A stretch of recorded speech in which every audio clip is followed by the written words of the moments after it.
Greetings from Buffalo, where it's snowing in parts of this area, not snowing in other parts of this area. And who knows what's going to happen tomorrow. Just about 23 hours away from kickoff of 49ers Bills. You want the video evidence? Here you go. Greetings from Buffalo. That's what it looked like as we were pulling into the gate at Buffalo Niagara International Airport. So a dusting of snow on the ground. As you can see, it doesn't look like California, but the worst stuff is happening south of here. I'm staying by the airport, and the stadium for the Bills, Highmark Stadium, is in Orchard Park.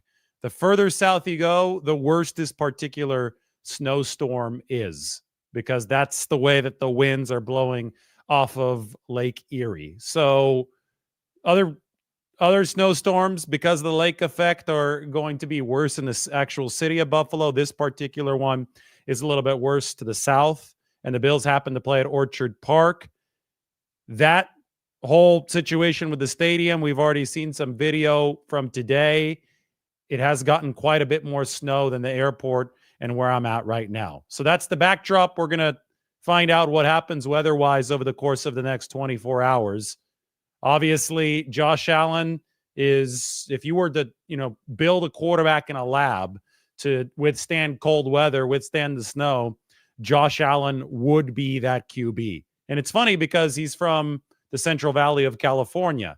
That being said, the Central Valley does get a little bit colder than the Bay Area. It's inland. But I think that Josh Allen, for him, it's mainly the size. It's the physicality with which he plays the position. And that makes him capable of delivering under adverse conditions better than the typical quarterback. It's why he's won the most games of any QB since 2020, and that includes Patrick Mahomes in the months of December and January. Regular season games in those 2 months, Josh Allen is at the top of the heap since 2020. He's got the most touchdowns, 56 touchdowns since 2020 in December and January. Number 2 is Patrick Mahomes, 14 behind at 14 touchdowns, at 42 touchdowns. So Allen has been really, really good at this time of the year. The calendar obviously turns to December tomorrow, but we should take a look right now at the statistical comparison between Josh Allen and Brock Purdy, because this is the duel that's going to be happening in Orchard Park tomorrow. As you can see, statistically, Purdy has been better than Josh Allen in his career. Nobody's been better efficiency-wise than Brock Purdy, even Patrick Mahomes, since Purdy has joined the league in 2022. That makes this a marquee quarterback matchup. It's a couple stars going at it. Allen is obviously experienced and really good, relatively speaking, in the type of weather that we might see here in Buffalo tomorrow, while Brock Purdy's just been efficient, period, across the board, except for rainy weather. Now, he did deliver one of his greatest career moments in rainy weather. That was late on that game-winning drive against the Green Bay Packers in last season's divisional playoffs. But in the very small sample that we've seen of rainy weather or wet weather for Brock Purdy, it has been a lower efficiency profile by far, which you would expect for any quarterback, but it is worth noting, and it's going to be something that Brock Purdy has to battle, assuming that he does play tomorrow. He's coming off the shoulder injury. Purdy is officially listed as questionable for this game, but the last time that we heard from Kyle Shanahan on Friday, the expectation was that Brock Purdy was going to play against the Buffalo Bills. And we saw how important Brock Purdy is to the 49ers last week when they didn't have him. In cold yet dry weather in Green Bay, the 49ers just got destroyed. 38-10 by the Packers. They hadn't lost that badly since 2018, before Jimmy Garoppolo was available coming off the ACL tear in 2018. It was a 39-10 loss to the Rams, who would go to the Super Bowl that season. The first worst loss, that was the second worst loss of the Kyle Shanahan era, 29 points. The worst one of the Kyle Shanahan era came in 2017. That was before Garoppolo even arrived. The 49ers were 40-10 losers against the Dallas Cowboys. So they lost by 30 to Dallas in 2017 before quarterback was in place, by 29 to the Rams in 2018 while their QB1 was on injured reserve, and by 28 to the Green Bay Packers last week while their QB1 now, Brock Purdy, was unavailable. That in and of itself should tell you how important Brock Purdy is to this football team. If it was just up to the weapons out on the field, well, then I think that the 49ers wouldn't have lost by 4 touchdowns to the Packers. But it's about a lot more than just weapons. It's about stabilizing the game. It's about giving your team a shot. It's about playing the quarterback position. We know that Josh Allen does it very well, and we have verified now through the course of 2 seasons, 2+ seasons for Brock Purdy, that he also does it really well. And the career comparison between these two guys is really, really cool to look at. Purdy has led the league in EPA per play since he entered the league. Josh Allen, 96th percentile guy. Purdy more accurate than Josh Allen. Josh Allen actually below average accuracy. He makes up for it in other ways. Accuracy is the one thing that Josh Allen has had to refine the most since he joined the league. Remember when the Bills drafted him out of Wyoming? He was a 50% passer in college. And I think that was actually some of the hope for the 49ers with Trey Lance. They were hoping that they were going to be able to take a physical specimen like Josh Allen, 6'4", 6'5" QB, really strong guy. Obviously, somebody who they thought, I think, moved better than he actually did at the NFL level. It was hard to scout Trey Lance, though, coming out of FCS. But they were hoping to develop him into a Josh Allen-type player. Allen is not a pinpoint precise passer like a Brock Purdy. The completion percentage over expectation here, you see in the negatives under the 50th percentile. Purdy's at the 80th percentile. But again, Allen has the physicality and he has enough of these other tools to get the job done. Allen's averaged a higher depth of target, but Purdy also above average, especially this season. Brock Purdy has thrown deeper than any other quarterback on average. I think they actually need to incorporate more short game for Brock Purdy. Purdy leading the way in rating. That's been phenomenal for Brock Purdy. Allen's turned the ball over a little bit more than Purdy, and that's hurt his quarterback rating since joining the league over his 114 starts. Purdy with that touchdown to interception ratio, they're both excellent, 93rd and 88th percentile. I mean, guys, this is a really, really damn good quarterback matchup. Bad throw percentage, you would expect Allen to be a little bit higher since he's the less accurate quarterback, but that's also a decision-making stat, and Brock Purdy has been a little bit better there. Now, pressure to sack percentage, this is interesting. How many pressures get converted into sacks? You want this number to be as low as possible if you're a quarterback. Josh Allen, his escapability, his physicality, his ability to just run through tackles, he's got a very good pressure to sack percentage, 22.2%, as you can see, 88th percentile for Josh Allen. Purdy, a little bit worse, but I think Purdy keeps on getting better and better at the escapability aspect of this. So there you have it. The Bills are favored by about a touchdown in this game. Purdy's still technically questionable. Nick Bosa's not going to play. Trent Williams isn't going to play. Hell, the 49ers are missing the entire left half of their offensive line because they're also going to be missing Aaron Banks in this game. But they should have their quarterback in place based on what Kyle Shanahan has said, and that gives the 49ers a chance. That's how this league works.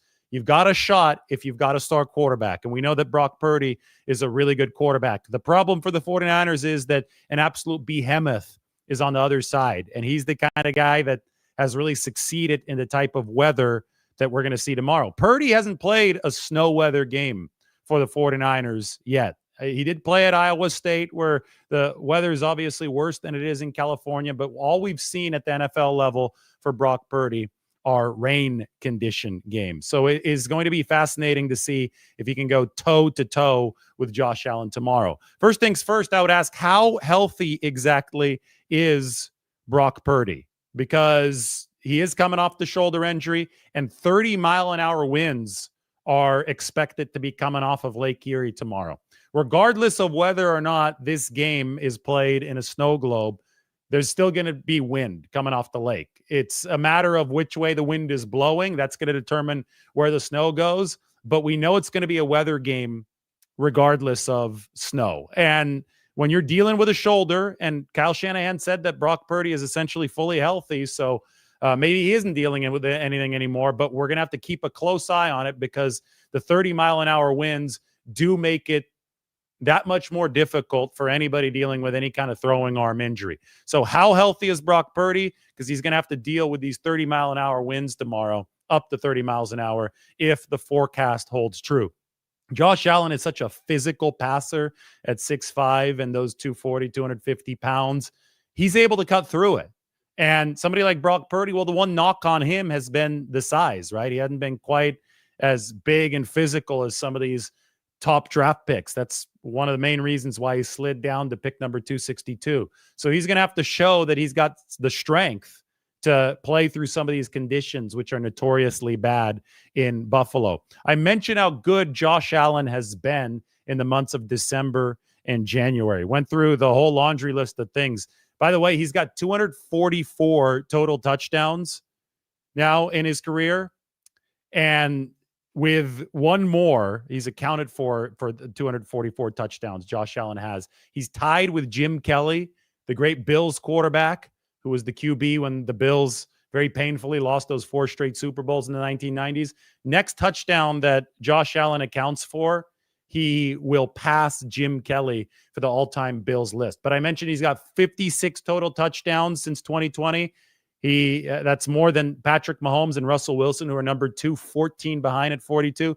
19 wins in December and January for Josh Allen. That is more than second place Patrick Mahomes was 16 in these 2 months. The Bills have the best home winning percentage since 2020. They've won 82% of their games, an 821 winning percentage. The Chiefs are second at 775. So a fairly large gap between the Bills and everybody else winning at home. And the Bills can also clinch the AFC East tomorrow against the 49ers. They are coming off a bye week, and this is what's not very fair to the 49ers this year. They have to play 4 teams coming off their bye. So far, the 49ers have done that 3 times this year. They're 1-2 in those games. This is the last one. And the Bills are 7-0 under their head coach, Sean McDermott, when coming off of a bye. McDermott in his entire coaching career is 18-4 with his teams coming off of a bye. So I would say that the 49ers are dealing with a lot against them in this game, from the fact that the Bills are coming off a bye to the fact that the 49ers have essentially flown cross-country twice over the course of the past 2 games. They were in Green Bay last weekend. That was a cold weather game, which could be taxing on the body. They flew back to the Bay Area, Thanksgiving. Now they've flown to Buffalo, and they have to play this rested Bills team. That's the only team that have beaten the Kansas City Chiefs this season. To the fact that the 49ers aren't as healthy as the Bills, their quarterback is Brock Purdy is technically still questionable. There's going to be no Nick Bosa. That's the 49ers' best defensive player. Fred Warner, maybe the co-best defensive player, playing on a broken ankle, we learned this week. No Trent Williams, who's the 49ers' top offensive lineman. I mean, there's a lot of adversity that the 49ers are dealing with. But they remain in the division race, mainly because the NFC West has been mediocre this year. And talk about an opportunity for San Francisco. Almost a free swing at this point tomorrow against Buffalo, because all of the playoff probability projections and all the charting of the odds to extend your season past week 18 this year, those are assuming the 49ers are going to lose this game. So it's almost like a free swing to get back in the race. One of my bold predictions this week is that the 49ers will actually see the rest of the NFC West lose. I wrote about some of this on the San Francisco Standard. We had our predictions piece. Why don't you go ahead and check out this piece? This is from Friday afternoon after practice. I'll send it to Mike so you have the link to check out. He'll drop that into the YouTube description. But one of my predictions was that I think the entire NFC West is going to lose this week. I think the 49ers are going to lose this game against Buffalo. Sorry to say it in case you're a 49ers fan and you're hopeful, but I have picked the 49ers to lose. Even with Purdy, I think they're missing too much firepower against one of the best teams in the NFL. But even if San Francisco does lose this game, Seattle is in New York and the Jets are coming off of a bye. So it's a cross-country trip for the Seahawks, and the Jets will be more rested than they've been for most of this season. Arizona's heading to Minnesota, where they're underdogs. And the Los Angeles Rams are in New Orleans, where I just came from. I was in New Orleans on Thanksgiving. So the Rams also have to play a road game. And this division hasn't shown us any separation capability from its top teams or its top team, whoever that is whatsoever. I wouldn't be surprised if the NFC West went 0-4 tomorrow, which would mean that the 49ers would still technically sit a game out even if they lost to Buffalo. The upside for the 49ers is if Brock Purdy can come in and lead his shorthanded team to a victory against a lot of these odds in Buffalo, the 49ers, especially given the fact the rest of the division has a tough day tomorrow, they can exit this mathematically in first place. Maybe not with the tiebreakers, but with the first place record. And they could be in excellent position entering the final 5 games of the season. The NFL has been more unpredictable than ever. You just saw the Raiders almost knock off the Chiefs yesterday. I mean, you've seen crazy stuff. This same Bills team got throttled by the Baltimore Ravens earlier this season, and then you got the Ravens turning around and getting upset by a team like the Browns. I mean, you don't know what's going to happen on a week-to-week basis, especially if weird weather can get involved.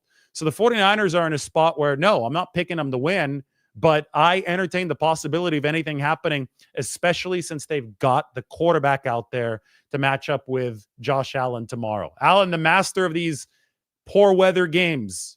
Brock Purdy has to prove himself in that arena. But Brock Purdy has proven himself already in many, many arenas, including the arena of efficiency. And the 49ers are certainly happy to go to battle with this guy on their team. Again, he's still technically questionable, so we're going to have to wait for Brock Purdy to fully be cleared to play tomorrow. But Kyle Shanahan was expecting this for the 49ers on Friday when they did take off to Buffalo. Going to take a look at some of the roster machinations here, and then we'll revisit Fireball, California. Obviously, Josh Allen grew up a 49ers fan, but I did want to fill you in on some of the roster news.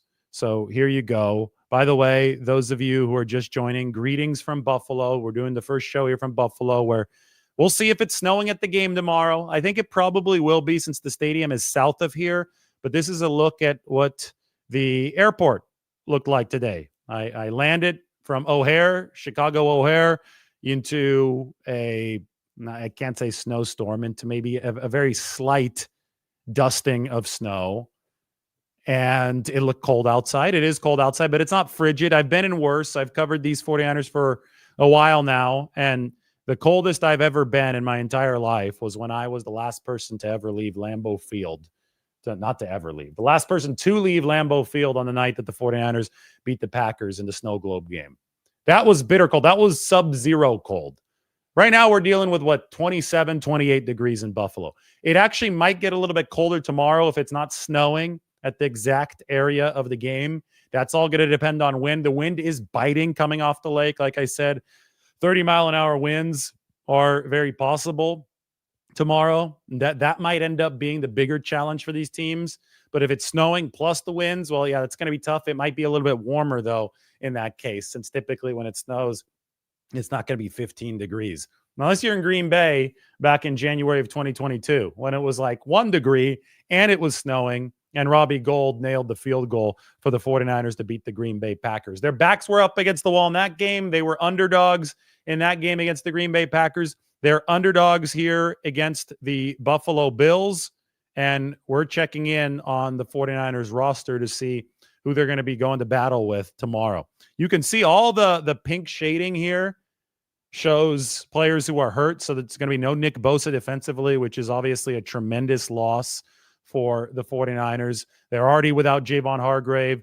Pass rush is going to be taxed. A lot of pressure on Leonard Floyd, who had 2 sacks for the 49ers last week in Green Bay. He's going to be working against a good Bills offensive line. I think the tackles are really good for Buffalo. They've got both starters back after missing one against the Chiefs. So we'll see. Leonard Floyd was opportunistic, was good last week. He has played for Buffalo. He was with them last season, so I'm sure that he's done his share of chasing Josh Allen around on the practice field. It's going to have to be a disciplined rush. You're going to have to stop Allen from scrambling, and you're going to have to get what you can from the other side, whether it be Yetur Gross-Matos, Sam Okawanu. Does Robert Beal Jr. get involved in this game? He's only been averaging a few snaps per game. 49ers are up against it defensively without Nick Bosa. Fred Warner, he's going to play, but he's playing on a fractured ankle. He hasn't been healthy. He hasn't been great since he did suffer that injury back in week 4 of the season against the New England Patriots. So the 49ers, you need Fred Warner to suck it up. He's obviously going to get injected with a painkiller again before he plays tomorrow. And they need him to deliver a multi-dimensional game where maybe sometimes he's spying Josh Allen, or maybe he has to peel off pass coverage to disallow Josh Allen from rumbling downfield. It is a tough assignment for the 49ers and Fred Warner at that Mike linebacker spot, especially. No Deommodore Lenoir, which is really tough for the 49ers as well. Nick McLeod, they just called him up from the practice squad. They're not planning on him playing in the defensive backfield unless somebody gets hurt, but he is DB depth with Lenoir dealing with that bone bruise, almost like a quad contusion in his knee. The top three corners are going to be Charvarius Ward, Renardo Green, and Isaac Yiadom. Now, shout out to Bills Mafia. They've got some passionate fans here in Buffalo. In this weather, I mean, this is sometimes the best weather they're going to get at this time of the year. So you've got to have some passion if you're going to be dealing with some of the snowstorms and the freezing weather to go to the football games. And I know that the popular thing to say about Bills fans is that they jump off of cars onto tables at tailgates. Sometimes the tables are even on fire. You can YouTube it. It's all up there. You can watch that. I'm going to try to find some of those tailgates tomorrow. If any Bills fans are watching, you want to invite me to your tailgate so I could videotape you jumping off a car onto a table, please drop into the comment section. I will be checking it tonight, and I will go try to brave the snowstorm tomorrow and get videos of people jumping off of cars on the tables. But anyway, all that aside, I know that Bills fans are known as, they wild in the parking lot, right? This is really cool. The Bills Mafia, as they call their fan base, has banded together to set up a GoFundMe or some sort of fundraising online to help out Charvarius Ward after his 1-year-old daughter, Amani Joy, tragically passed away a few weeks ago. So, put any football rivalry or competitiveness aside, to see the Bills community, their fan community, come together for that type of cause when there's tragedy, and the community of an opposing team this year, obviously Charvarius Ward's family going through one of the most difficult things imaginable. To see the Bills do that, I think that they deserve a big round of applause. Anyway, Charvarius Ward is going to be making his return to game action off of bereavement leave tomorrow. And with no Deommodore Lenoir, the 49ers really need that. So it's going to be Ward, Renardo Green, and Isaac Yiadom. Those are the 49ers' top three cornerbacks. Number 4 is Rock Ya-Sin. So if somebody gets hurt, we've seen some Rock Ya-Sin here over the past couple games. He would come into the lineup. He's actually been solid for the 49ers. But Nick McLeod is now the emergency corner for San Francisco. They did promote him off the practice squad. McLeod has taken the 53-man roster spot that Ronnie Bell vacated. They waived the receiver Ronnie Bell because McLeod ran out of practice squad elevations. You only get 3 temporary elevations. They need McLeod for special teams. It's going to be tremendously important tomorrow. So they said, okay, well, he needs a 53-man spot. That's going to be worth more than keeping Ronnie Bell on this team. Now, if you go back and you look here at the roster, you'll see that the practice squad now only has 15 players on it. So if Bell clears waivers, they can re-sign Bell if they so choose on Monday. There is one more spot to fill, but we'll have to see how the 49ers get through this game before we know exactly what they might do with that final spot, because there could be other needs that pop up. So those are the defensive injuries. Offensively, you could see the left side of the offensive line is a big question mark. Jalen Moore played well last week in place of Trent Williams. He's going to have to do so again. Then the question is, who takes over at left guard? Is it going to be Barch? Is it going to be Zakel? Is it going to be Spencer Burford? Because Aaron Banks remains in the concussion protocol. So as you can see, the odds probably stacked up against Brock Purdy, given the fact that the left side of his offensive line is out. The centerpiece of his defense, both centerpieces, Bosa and Warner, are hurt. Bosa out, Warner is going to play through that fractured ankle. If the 49ers are going to win this game, they're going to have to hog the ball. And that's going to come back down to their quarterback, who, yes, he has statistically outperformed Josh Allen so far in his young career. Statistically has outperformed everyone, but you've got to give it. Doesn't matter who your QB is. It's a team sport. They need help. The time that Patrick Mahomes got the least help, he got his ass kicked in the Super Bowl by the Tampa Bay Buccaneers. So it's important for the rest of the 49ers system around Brock Purdy to deliver in this game tomorrow. And if they do, it's going to be a culture thing for the 49ers. because you're not going to have full strength against Buffalo. It is a really good Bills team. It might even be an elite Bills team. The metrics say that they aren't quite as good as the Detroit Lions, but there's still a lot to be written. Even on the Lions front, they've got so many guys hurt defensively. If you're anybody that's within remote range of contention, you just have to keep on chopping wood. That's where the 49ers are right now. Keep on chopping wood. If you could find a way to steal a game in Buffalo and you string off some wins, you get hot. The Detroit Lions are very injured defensively. My point is you don't know where things are going to be a month from now when the 49ers are playing the Lions on December 30th. These seasons are marathons. They take many different twists and turns. All you can do is keep grinding if you're still in contention. Sometimes you grind and it doesn't work out. Sometimes just more guys get hurt, more losses pile up. That could be the case for the 49ers too. But that's an occupational hazard. You don't ease off. You don't ease off until you're eliminated in this league. History tells us that would be a very foolish idea. Plus, it's just a competitive league where guys are wired to try to go out and win, regardless of whether or not they're in the playoff race. And the 49ers very much still are in the playoff race. But regardless of standing, you have to realize that guys are playing for their next job. They're playing to put good play on tape because you're always auditioning in the NFL. Teams are always retooling in the NFL, even when they're good. And you can't let up in this league or you're setting yourself up for something really bad. You're setting yourself up to get hurt if you let up in this league. So it's all a resume opportunity. And tomorrow, the 49ers have their next chance against the Buffalo Bills. My big question is, how healthy will Brock Purdy be? I mentioned my key earlier. This was probably in the video I did from Nashville today. I've been all over the place, man. Brock Purdy's thrown the fewest screen passes in the league. That rate needs to go up, especially if there are 30-mile-an-hour winds in this game. That's up to Kyle Shanahan. He's got to scheme in more layups for Purdy. That's, I think, mandatory for the 49ers to develop a sustainably efficient offense, especially in adverse conditions. So scheme in more layups, because somebody like Patrick Mahomes, he's thrown the most screen passes in the league. He has 69, 70 screen attempts so far this season.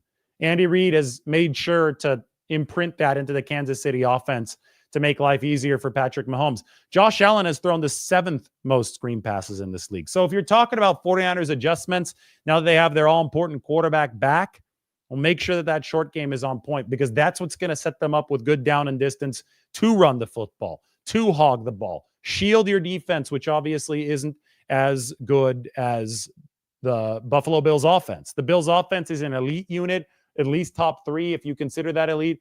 49ers defense on a good day this year has been a top 10 unit, but on a bad day without Nick Bosa, it's been a whole lot worse than that. So you do want to shield that defense. And then obviously take care of business on special teams. With the weather being as treacherous as it is here in Buffalo, special teams could be a big differentiator in this football game. I'm going to answer a couple of questions. Go ahead and check out the article on the San Francisco Standard. It is linked in the description of the YouTube page. Subscribe over there to the YouTube, and also sign up for the Standard when you're out there. That's free, but you could definitely input your email to make sure that you get everything in newsletter form. Type in your questions right now. You could even put some in the comment section if you're watching later. Maybe I go through them and answer after I get back from dinner here in Buffalo. It's 10:20 p.m. I'm in a suburb right by the airport called Williamsville, and it looks like there's a really cool brewery scene here. There's a brewery right down the street that has a kitchen open till 11. So right when I'm done here with a couple of questions, I will be heading over there, and we were going to maybe talk with some Bills fans, maybe talk with some Niners fans who are in town, and later on I could maybe answer some of the questions that you put into the comment section. So post your questions. I'm waiting for them right now. I'm not answering questions about next season. I think that's ridiculous at this point. The 49ers are a game out of first place this season, and it's past the trade deadline. This is not a player acquisition window, so let's stop talking about next season, and let's talk about a game on Sunday Night Football against the Buffalo Bills tomorrow. Kenny Hamilton says, stop the run to have some fun. Yeah, the Bills have been running fairly effectively this season. And the only way that you're going to force Josh Allen to make some mistakes, which he has made in his career, is if you limit the run to the point where he's got to drop back and read the strength of the 49ers defense, which is the secondary. Kenny Hamilton also thinks it's a Deebo Samuel bounce back game. Listen, Deebo Samuel's a bruising player, and he still has his burst. We saw it on the kickoff return last week. If you can get Deebo Samuel going, it's not fun to step in front of him in freezing cold weather. That leaves a bruise that burns. I mean, Deebo Samuel could be a real bowling ball and a weapon for the 49ers in a game like this. You think the season is over and you want the 49ers to prove you wrong? Yeah, sure. I mean, that's a fair opinion to have. I just don't think that strategically we should sit here talking about who exactly the 49ers need to sign, because there's still 6 games. There's still so much football left in this season.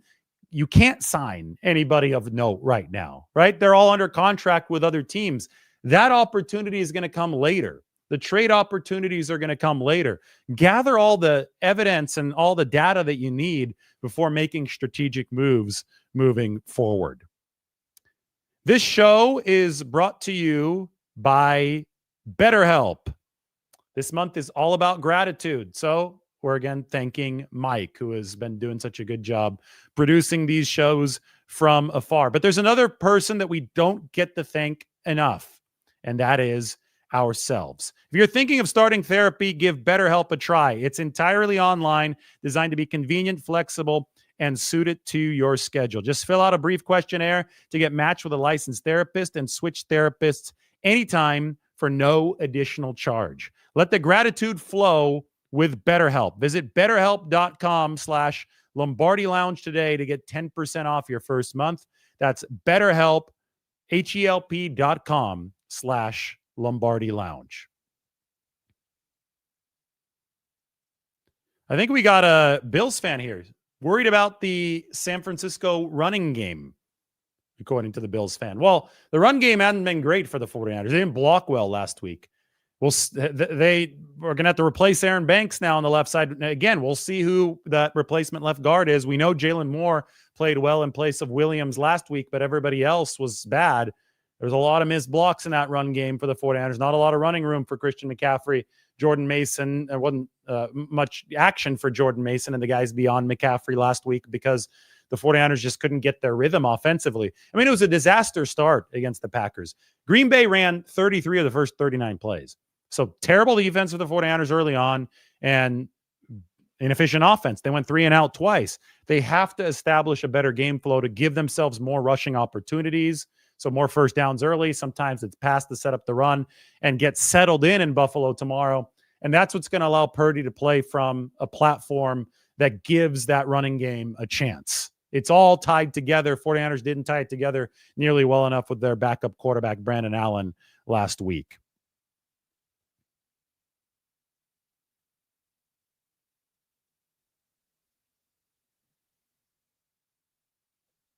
When was the last time the Niners have won in Buffalo? That's a great question. Let's go 49ers Bills series history. I do not know the answer to this question. So I got 49ers versus Bills results on this site called the Football Database. They have got good stuff. Why don't I put this up on the screen for you? We can look at old 49ers Bills results together. Actually, it's a little bit too much of a pain to get it up on the screen. I know the last time the Niners were in Buffalo, it was 2016. That was the year before Kyle Shanahan was hired, and the Bills killed him. 45-16 Buffalo. The 49ers beat the Bills 45-3 at Candlestick in 2012. In 2008, the 49ers were in Buffalo. So that was dark ages for the 49ers, but they did beat the Bills 10-3 on this day in 2008, November 30th, 2008. So what are we now? 2024? 16 years ago today, the 49ers beat Buffalo 10-3 here in Buffalo. I don't know if the weather was like this. This is when I landed in Buffalo just a short while ago, but San Francisco has indeed won in Buffalo before. I'm happy to have been able to answer your question. It was 16 years ago today they won in Buffalo. Cool stuff. That worked out.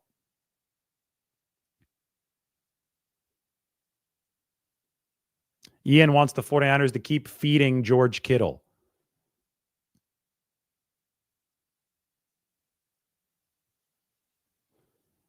I don't know if Brock Purdy struggles in cold weather. Here's the question is, have we really seen Brock Purdy in frigid weather? I mean, we've seen him in rainy weather, and every quarterback struggles in wet weather relative to dry weather. But even the wettest game the 49ers played was the game against the Cleveland Browns. And Purdy was missing his top weapons for a lot of that game. Deebo Samuel got hurt in that game. Christian McCaffrey got hurt in that game.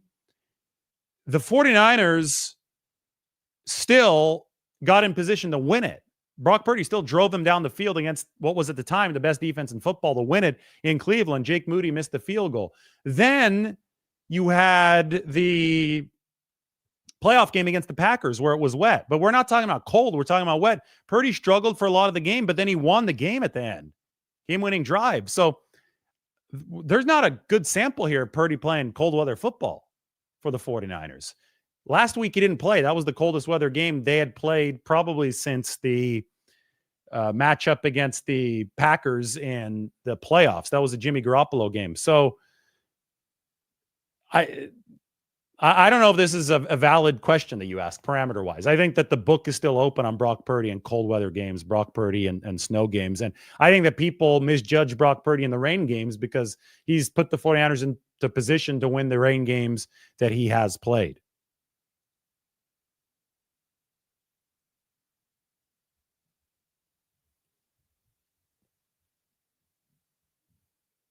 Moody in the snow. We might have to see Jake Moody in the snow tomorrow.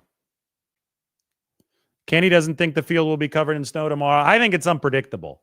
Again, here in Buffalo, it snows different amounts in different areas. And it's unpredictable because it's based on the wind coming off the lake, off of Lake Erie. So there's a chance that that storm is blown right over Orchard Park, Highmark Stadium. There's a chance that it blows north or blows further south. Right now, it's snowing in that stadium vicinity, but it's not snowing where I'm at, near the airport. Again, this is a look at the airport. It wasn't snowing when I landed, but there was snow on the ground.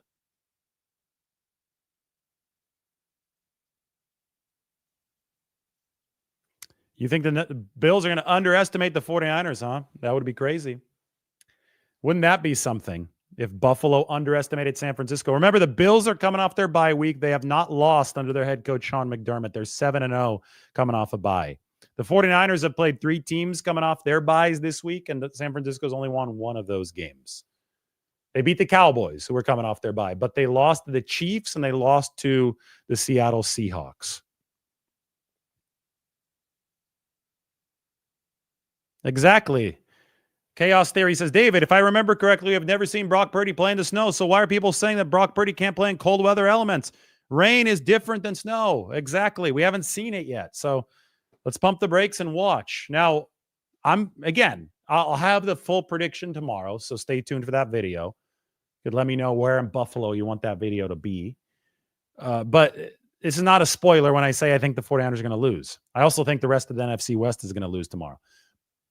The 49ers are dealing with many more injuries, and they've got way less firepower because Bosa is going to be out, Trent Williams is going to be out. Guys like that are out of this game. They've got less firepower than the Bills, so I think it's going to take a true upset for them to win, but there is no way that I am ruling out a quarterback who has been this good in his career.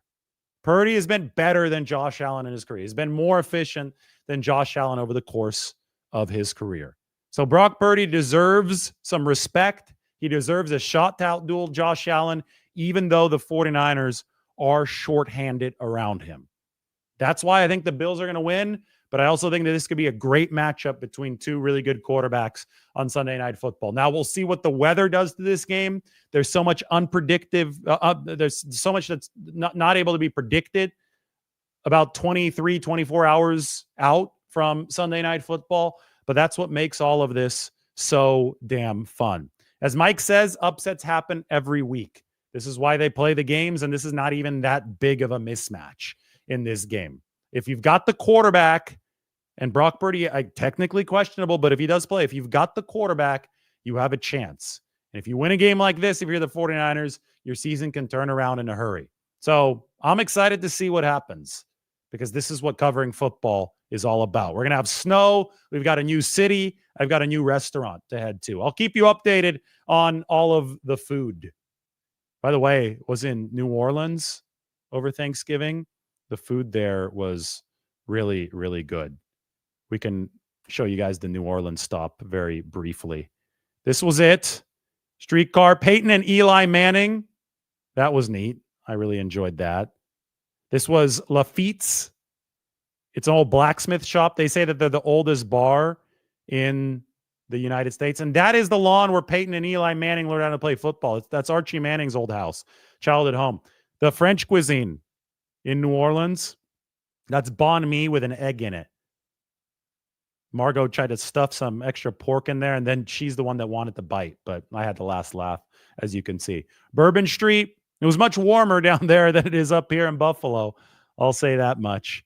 And then my favorite, that's a croque madame. It's your French sandwich, Gruyere cheese, and then the egg on top. And of course, you've got to have a beignet from Cafe du Monde. Just because the 49ers are unlikely to go to the Super Bowl this year, which is in New Orleans, I had to make a stop there earlier. Get the New Orleans food tour out of the way for you guys. All right, now the Buffalo food tour starts. 49ers Bills coming up tomorrow. Hope you enjoyed our night before show. Everybody hit that subscribe button. Head over to YouTube. Check out the San Francisco Standard. We'll see you soon.